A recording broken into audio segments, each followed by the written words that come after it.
Assalamu alaikum. This is lecture number 23 of Advanced Cost and Management Accounting. We have been discussing the topic of transfer prices. Transfer prices, we have said, is the transfer of one product which we defined as the intermediate product produced by one division and transferred to another division, which will then convert it into a final product and then sell it to the market. So we have the intermediate product and the final product, and then the final product is sold into the market. The pricing of the intermediate product from its division to the buying division, this is where transfer pricing is used. Very often there is also an international perspective on transfer pricing. Companies which are operating in different countries might have one division producing one part in one country, and another factory and another unit producing a different part in another country and then selling it therefore. So the transfer of the product from one country to another is going to be based on some kind of transfer pricing. These are basically the purpose of transfer pricing, and we saw that it also has a motivational content, that the price that you set for the producing department will perhaps determine the profitability and the reported profits from that division. That profit is going to reflect on the performance of that division. So managers might be very sensitive about the transfer price. They might be interested in having a price that shows a better performance for their division. And the conflict comes in when you look at the full company as a whole, where probably the most suitable price to use for transfer pricing is the marginal or the incremental cost. Marginal cost is very often taken as variable cost. In variable cost, if the price is set at the variable cost level, then fixed overheads are not recovered. And this represents the problem for the managers of the division, that if their fixed costs are not recovered by the price that is being set, then reported losses will occur. And if losses are occurring and the division is regarded as a loss-making division, that is not going to be good for the morale and motivation of that division and the management of that division. Morale and motivation is an important aspect, and therefore this presents a conflict in the purpose of the transfer price. When we are using one transfer price for all the different purposes of transfer pricing, then there can be conflicts that need to be handled and managed by the management. We are going to look at the different methods of transfer pricing. So alternative transfer pricing methods. There are 5 different types of transfer pricing methods which can be used by companies. 1, market-based transfer prices. These are listed prices of identical or similar products. 2, marginal cost transfer prices, mostly variable cost in the short run, interpreted as direct costs and variable indirect costs. 3, full cost transfer pricing, includes cost of all resources committed to a product in the long run. 4, cost plus transfer prices, which is a markup is added to enable supplying division to make a profit. And 5thly, negotiated transfer prices by managers of supplying and receiving divisions. We have just referred to 5 different methods of transfer pricing. Transfer pricing is a mechanism for transferring, we said, the intermediate product to the final product and the pricing of the intermediate product. Different methods can be used. One method, we said, is the market price, where market price would mean that a similar substitute should be available in the market. Identical and similar item, if that is available in the market, then we can use the price of that product in making the transfer. This can be regarded where we can say that competition is healthy and there is no big control of the markets by individual suppliers and sellers. There, to use the market price as the transfer price might be a good basis and method used. So in this method, it is necessary and the products that are being compared are identical. It's a different story if this product itself is also marketed outside the company. In other words, the same exact product is available in the market as being produced by this division in components, and we referred to the example in the components of the shoe business, where the sole of the shoe is being prepared by one division and the rest of the shoe is being prepared by the other division and sold as a final product. If this sole can also be sold in the market and also be supplied to its own company, then it will be quite easy to assess the market price of that, because a market price will be readily available. If it happens that the sole is not being sold to outside customers and it's only being sold to the company and the other division within the company, then in order to identify a market price for this component, the sole, it will be important that an identical product is identified in the market. Where it exists, there is no problem. But where it doesn't exist, sometimes some kind of adjustments will need to be made for the difference in qualities or for the difference in materials and things like that. So some kind of an adjusted and approximate market price can be arrived at to use as a transfer price. Next, we said we can use marginal cost.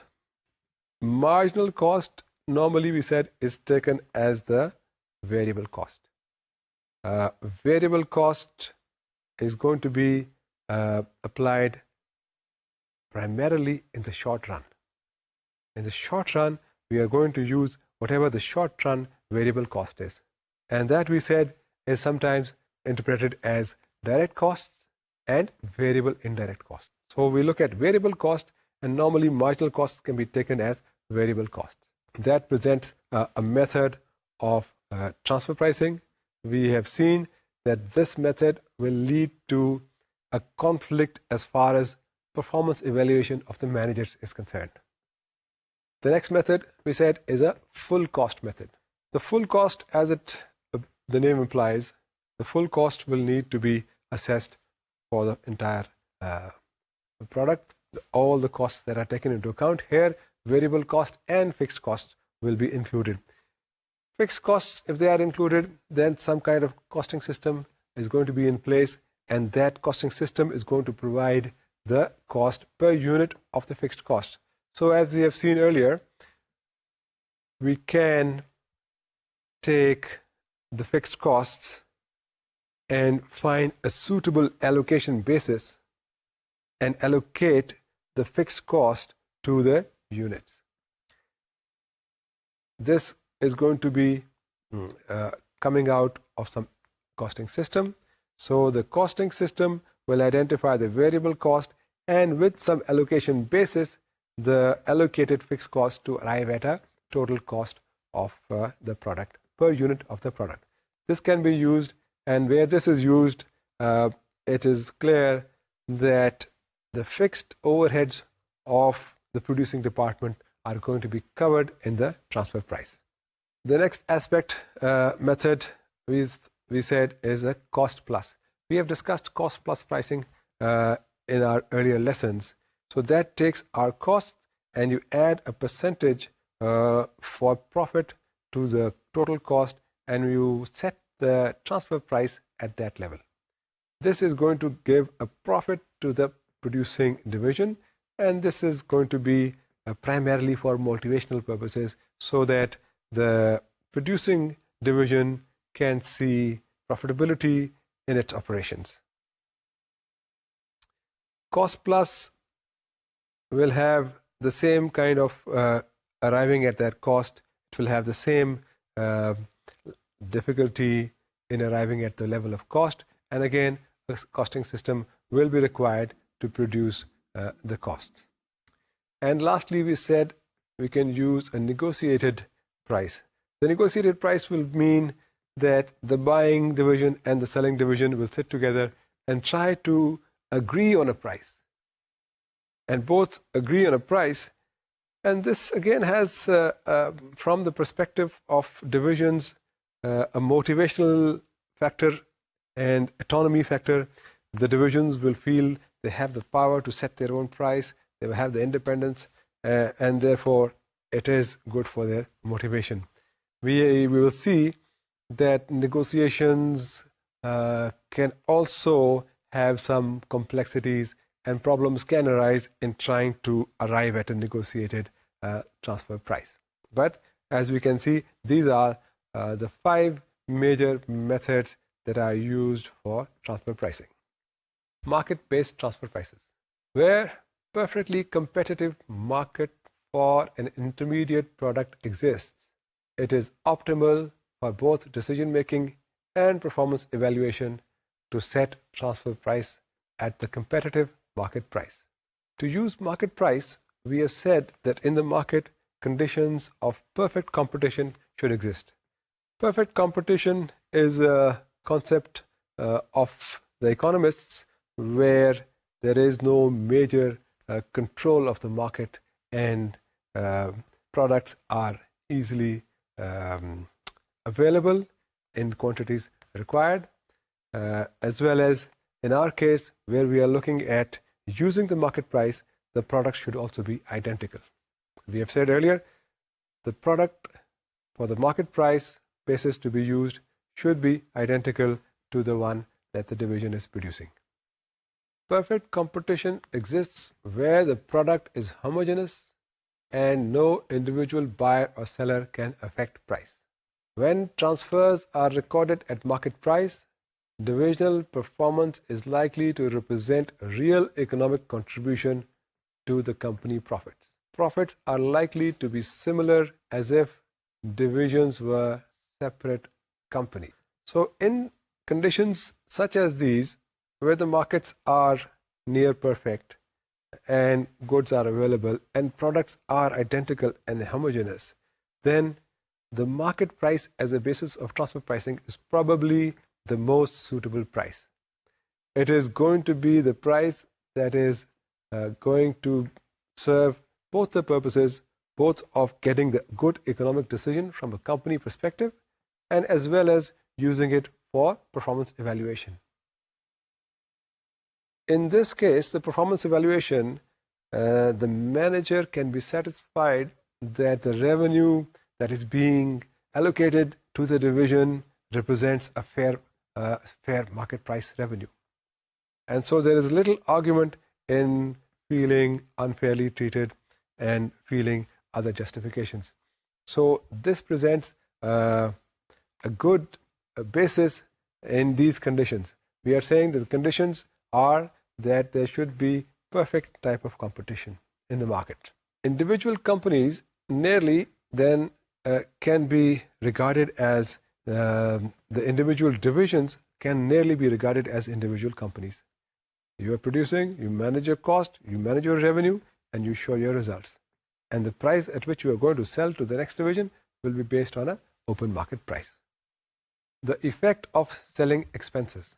In practice, company profits will be different when the intermediate product is acquired internally or externally. Selling expenses will be incurred when selling intermediate product in the external market. Companies modify the market price to allow a margin to account for selling expenses. So we have talked about market conditions which are near perfect conditions, where the organizations can either buy from its own division or they can buy from outside market, as the product is going to be freely available. However, there is always going to be a difference for the organization whether it buys from within the organization or outside the organization. And this difference will arise because of the selling expenses. When you are buying from your own division, then the other division does not have any sales force. It does not need to do any great advertising. It does not need to have a distribution channel and things of that nature. So all those costs, which are selling costs, are going to be avoided where organizations are buying internally. As opposed to when you sell externally, then you need to have your sales force, you need to have a distribution network, you need to incur costs for both these and several other sales type related costs. Another cost could be a matter of competition and discounts that are available because of market conditions and things of that nature. So selling costs will always be a factor, and there will always be a difference in whether the company buys externally or internally. And so we have said many organizations can make an estimate in percentage terms of what the selling costs are. And so when it sells its products, it can look at the market price and make a small adjustment for an estimate of selling cost to arrive at what the price would be without the selling cost. And that can then be set as a transfer price. So selling expenses will have some influence on setting the transfer prices. Other market imperfections. Markets are unlikely to be perfectly competitive. Also, transferred products may have special characteristics. Market price is appropriate only when quality, delivery, and discounts are identical. This concept of perfect competition is basically a concept of economics, and we are going to not delve into it too much and just have a look at the basic principles of perfect competition. Usually, markets are not going to have a perfect competition. There are going to be imperfections in the market. For example, there might be a supplier who is undergoing a temporary odd time. It might have specific needs, it might have spare capacity, it might have some urgent requirements, it might be closing down, it might be loss making. And in those cases, companies and suppliers can offer special discounts and offer special distress prices and lower prices.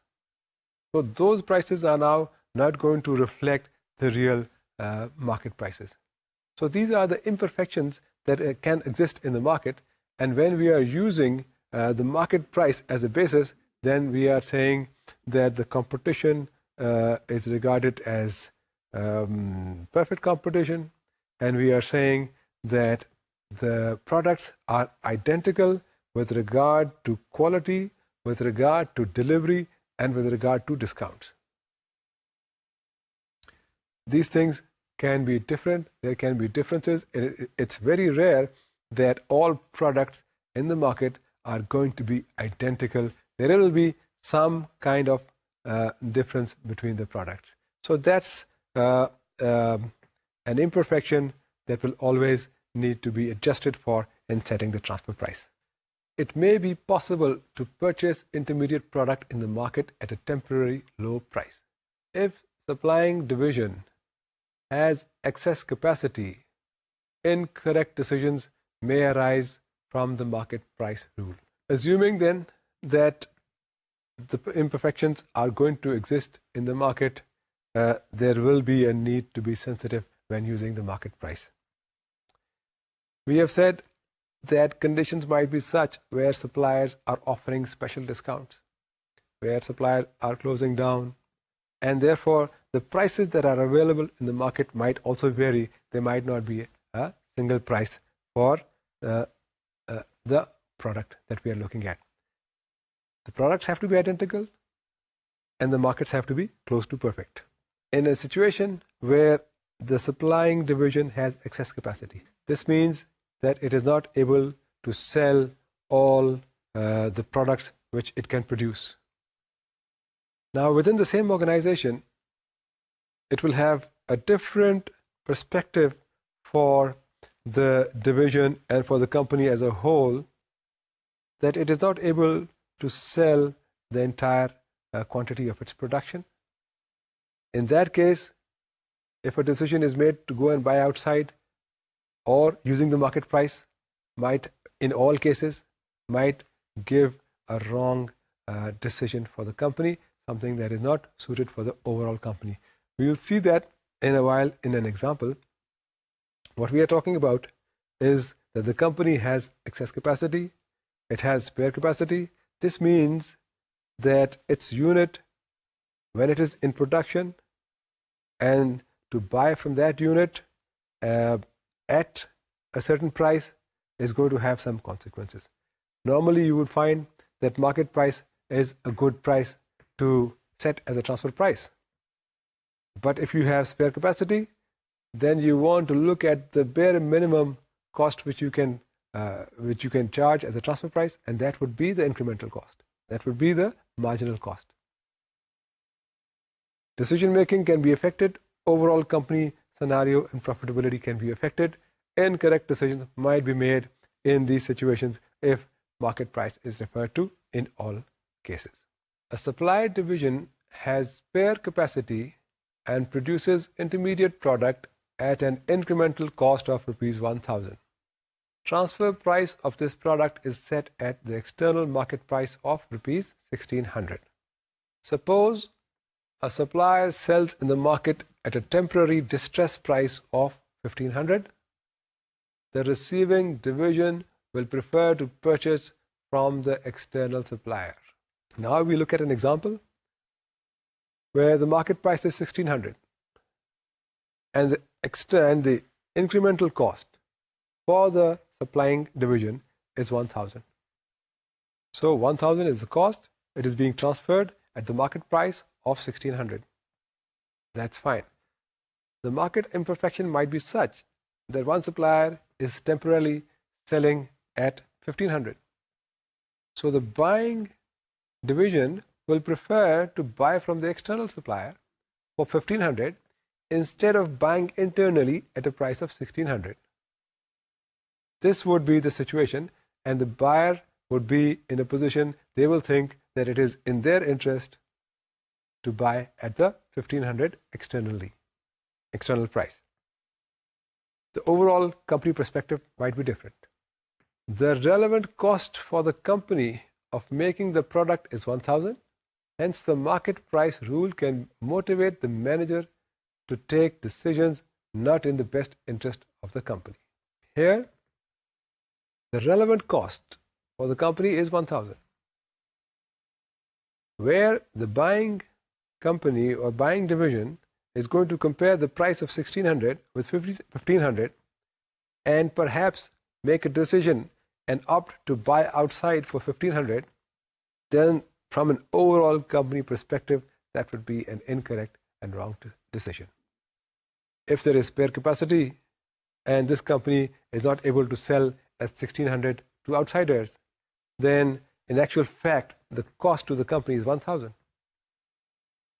So for the company, instead of incurring 1,000 and buying internally, the company as a whole is going to incur 1,500 and buy from outside.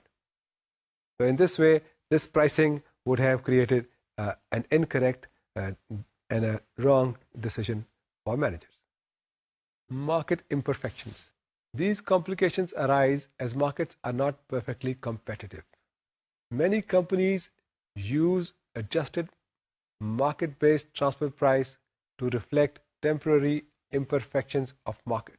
Such transfer prices are perceived as being fair by the divisional managers for performance evaluation.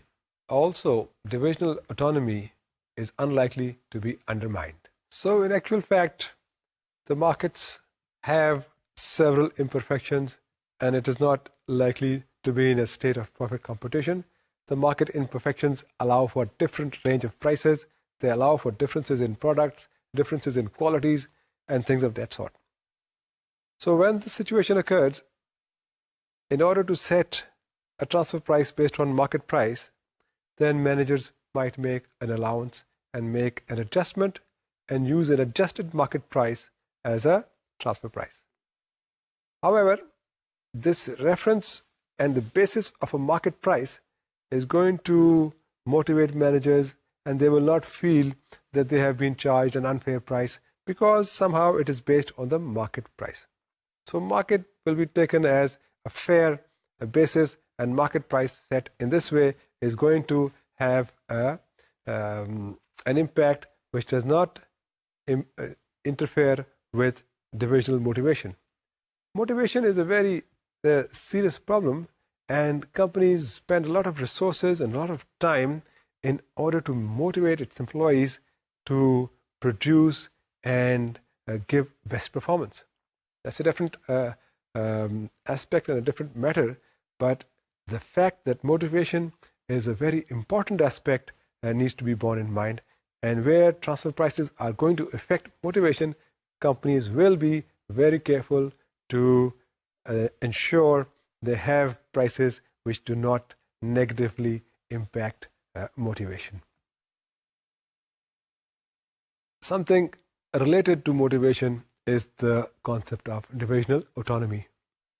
Again, this is also important from the motivational aspect, that the division should be regarded as an autonomous unit where managers are responsible for the decisions they are making, and they are accountable also for those decisions.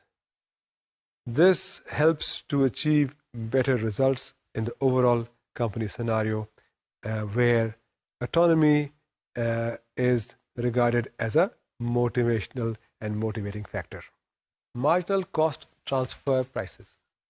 Marginal cost transfer prices can motivate both supplying and receiving managers to operate at output levels that will maximize overall company profits. Marginal cost is constant per unit throughout the relevant output range and equivalent to short-term variable cost. Variable cost is optimal only when the short-term perspective is adopted. So we are now going to look at the next method, which is the marginal cost. Marginal cost is an important and a useful method to use to motivate the employees to make decisions which are in the best interest of the company as a whole. If marginal cost is not used, then decisions, as we have seen, can be incorrect. In the case of market price, we just saw certain times that can lead to incorrect decisions for the company as a whole. So marginal cost is one basis which is going to provide and motivate the managers to take decisions which are in the overall interest of the company. Normally, marginal cost is going to be taken as a variable cost.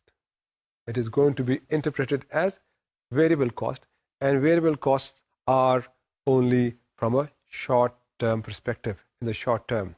Because if we look at the longer term, then many of the fixed costs which we regard as fixed can also change and be considered as variable.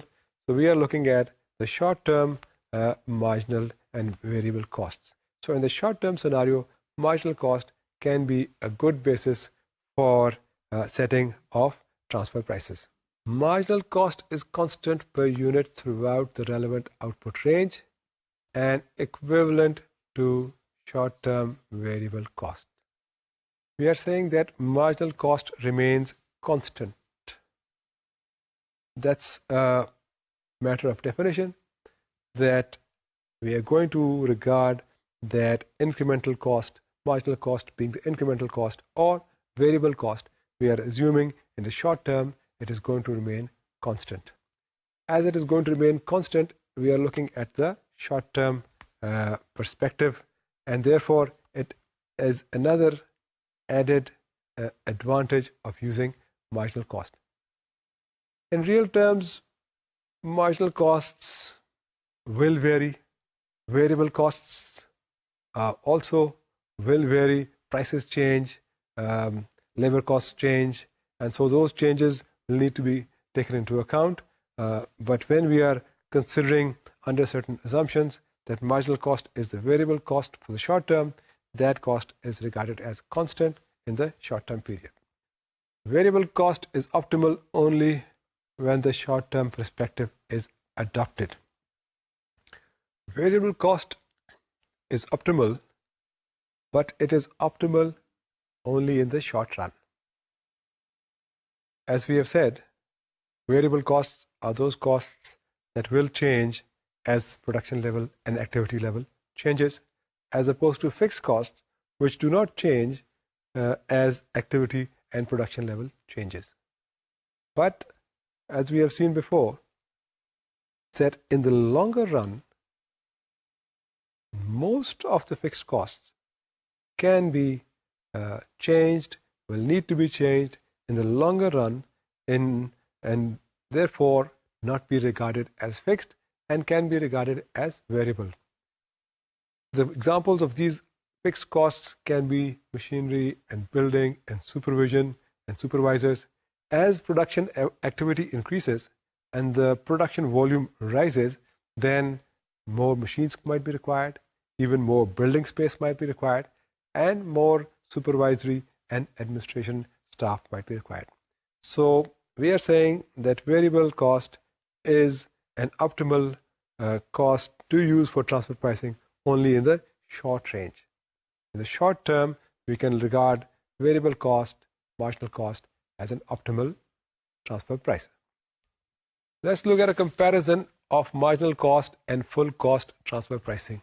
The graph shows that on the horizontal axis we have units produced, and on the vertical axis we have value. Two marginal cost curves are shown here. We have said marginal cost is constant over the number of units produced in the short term. The lower marginal cost line is showing the transfer price set at marginal cost, and the higher transfer price is showing the marginal cost plus a fixed cost. The green line is the net marginal revenue line.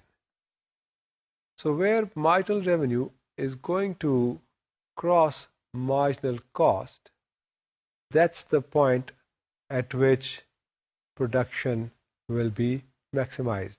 Quantities produced at that level will be maximized. In our graph, when marginal cost is used, the quantity will be level Q2. But if a margin is added for fixed costs, then the higher marginal cost will lead to Q1 as the optimal quantity to be produced. So there is therefore a difference in using cost plus and marginal costing. The example is therefore showing us that when you have marginal cost or a full cost, which means a margin added to marginal cost to arrive at full cost, so it's a higher cost.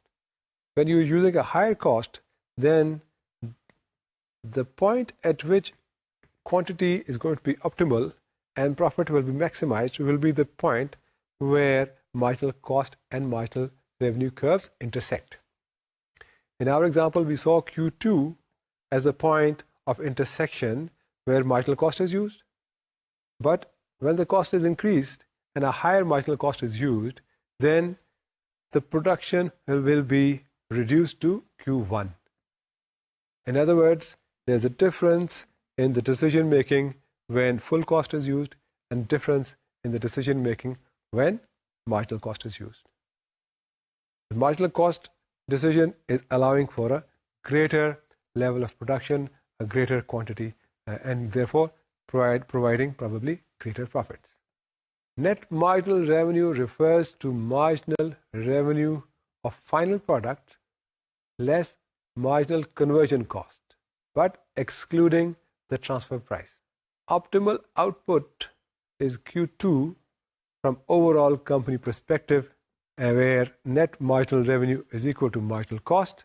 If transfer price is marginal cost plus the fixed cost, output will be restricted to Q1 which is suboptimal. In order to make decisions which are going to be in the overall interest of the company, we have seen that there is a difference if you use marginal cost or if you use a full cost or a marginal cost adjusted with a margin. The full cost basis is providing a quantity and output level which is perhaps suboptimal, and therefore optimal level of production and quantities will be arrived at by the use of marginal cost. Marginal cost transfer pricing. Surveys have shown that less than 10% of companies transfer goods at marginal cost. The major reason is that supplying division does not cover its full cost and profits are understated, whereas receiving division is not charged with full cost and its profits are overstated. Having said that marginal cost is going to provide an overall company-wide perspective and lead to better decision making from the company perspective, surveys have shown in actual fact that very few companies use marginal cost as a basis of transfer pricing. And we have said the problem with marginal cost transfer pricing arises because fixed overheads are not covered by this price. So in the case of the producing division, if they are going to use marginal cost for transfer pricing, then their fixed overheads will not be covered and their profits will be understated, might be showing losses. Whereas the receiving division, where they are receiving goods at marginal cost, then that's the lowest cost and low price for them. So their cost of purchase is low and therefore their profits are going to be higher. And this creates the problem of motivation and the problem of profitability within the organization. And that's one of the reasons why marginal cost is then not used by many companies for purpose of transfer pricing. This is inaccurate information for evaluating performance. A further problem is that marginal costs may not remain constant over the entire range of the output. Low usage of marginal cost transfer prices suggest that managers do not view product-related decisions as short-term, and marginal cost is taken as a short-term variable cost. A long-run marginal cost is more appropriate. Marginal cost for the accountant and marginal cost for the economist are going to be two different things. The marginal cost for the accountant is his short-term view. It is the short-term perspective of looking at fixed cost as being fixed and not part of the variable or the marginal cost. Whereas for the economist, he is going to look at the wear and tear of the machinery and the assets in the long term as part of the marginal cost of production and of the product. So there will be a difference, and there will be therefore a long-run marginal cost and a short-run marginal cost. We have said that marginal cost transfer pricing is going to create motivational and performance evaluation problems when used because of the fixed overhead charge.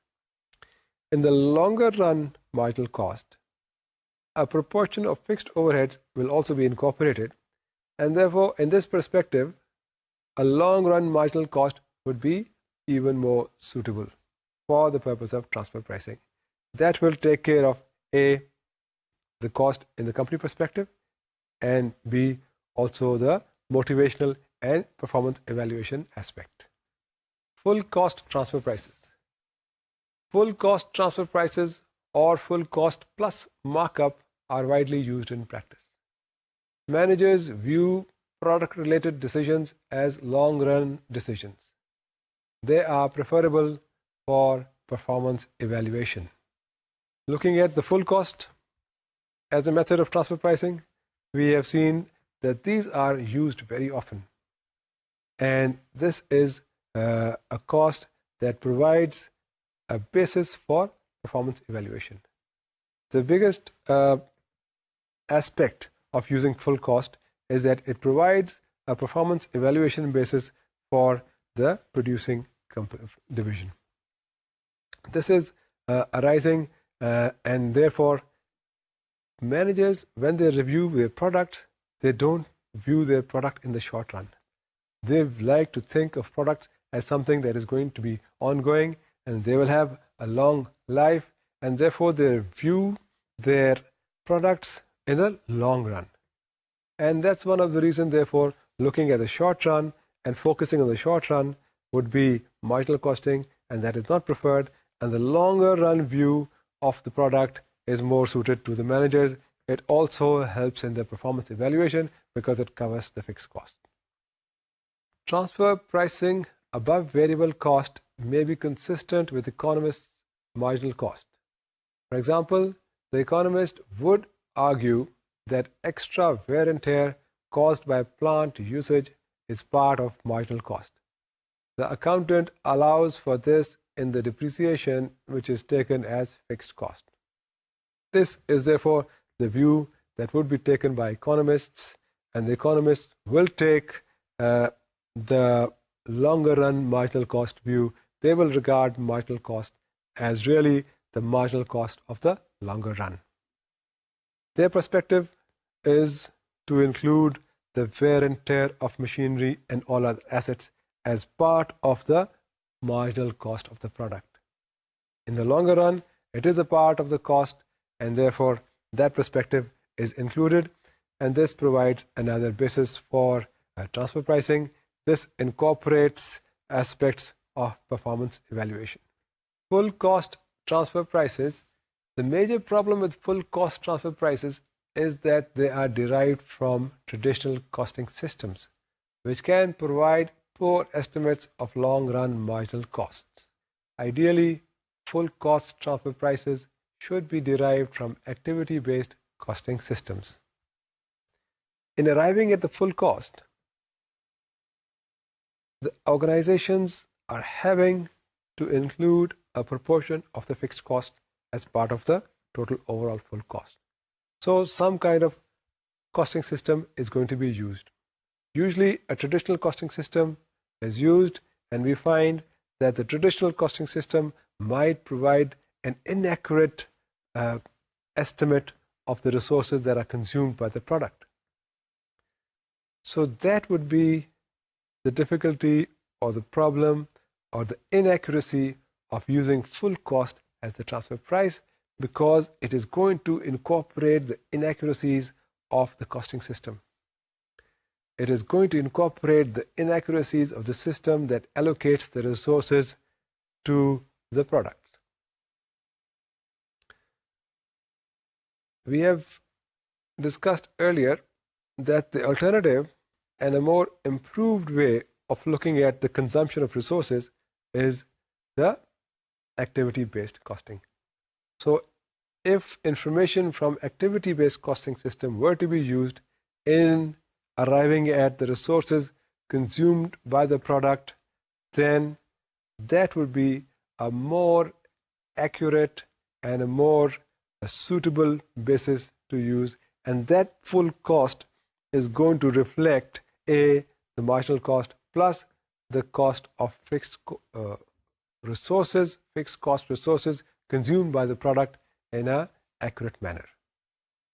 A further problem with full cost transfer prices is that they do not provide an incentive to the supplying division, as they do not include a profit margin. Full cost being cost, there is no margin. So when full cost is being used as the basis of transfer pricing, again there is no margin, and therefore what you expect to see reported in the division supplying the product is at best a no profit, no loss situation. So again, there is no provision for a profit, and the motivational aspect and the autonomy aspect for the divisions, which we discussed earlier, that the managers, if they found that they are contributing to the profits, then they would be better motivated to show better results and perform better. Cost plus markup transfer prices. Cost plus transfer prices attempt to meet the performance evaluation purpose of transfer pricing. Sometimes variable costs are used as the base cost, and a markup is added to cover fixed costs as well as profit margin. In such cases, the full cost will be more inaccurate than traditional systems. The next method that we can think of and we discussed is the cost plus markup basis. The idea of adding a markup to cost in transfer prices is going to be that you are going to have a profit margin included, and therefore it is really a performance evaluation tool. It is targeting the purpose of performance evaluation for the supplying division. Very often this profit aspect is going to help in the motivation of the supplying division. Sometimes in arriving at the full cost, we have said that companies might take the variable cost as a base because they have to have some allocation basis and they have to have some accounting system to arrive at the per unit cost included in the fixed cost. Then they might take a markup which incorporates the fixed costs as well as the profit element. So now the markup is an estimate not only of the profit but also an estimate of the fixed costs per unit. In the traditional costing system, some basis is made and we have criticized that basis and we have said that might lead to inaccurate allocation of the fixed cost per unit. But where you're using a blanket markup rate, then chances are that you are using a bigger approximation and this might result in a more inaccurate cost than even the traditional costing system. A further problem arises when we extend our analysis beyond two divisions. If division transfers product at cost plus 20% to the next division, then the markup can be enormous by the time markup is added to the final division. Where situation exists where there is a large number of divisions and we are using cost plus basis, then we are adding a markup to the cost from one division to the next, and then from that division to the next division, and so on until the final division is reached.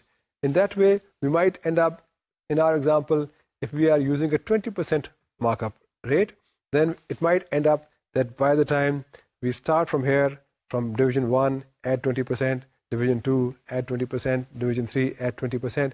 By the time we reach the final division, an enormous amount of markup might have been built up. So that also has to be taken care of, and that has to be adjusted and considered in using the cost plus basis for transfer pricing. Negotiated transfer prices. Negotiated transfer prices are most suited where some market imperfections exist.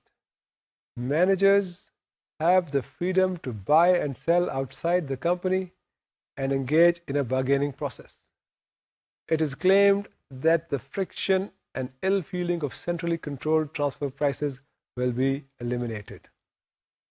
The last method we considered for using as a basis for transfer prices is the negotiated transfer price. It is felt that because the managers themselves will sit and try to agree on the price, that this feeling that a price has been imposed on them, that centrally controlled authorities and they do not have the power to decide on the prices, and therefore the revenues which are occurring in the performance of the division is something which is imposed. All this aspect will be removed and the managers will be responsible themselves to sit and agree on a price. Of course, this also has several disadvantages, as we will see. It is important that managers have equal bargaining power. Unequal bargaining power can occur if transfers are a small portion of business for one division and a larger portion of business of the other division. Negotiation method can have its own problems. The major problem is going to be that when two people sit together, then a lot would depend upon the negotiation skill, the bargaining power of the individuals. And so, in that way, disputes might arise and management might have to intervene in order to provide a more suitable and a more amicable solution. So that is also something that needs to be considered. Negotiation might be a good way, but it can have its own problems. That's all for this session. Thank you very much.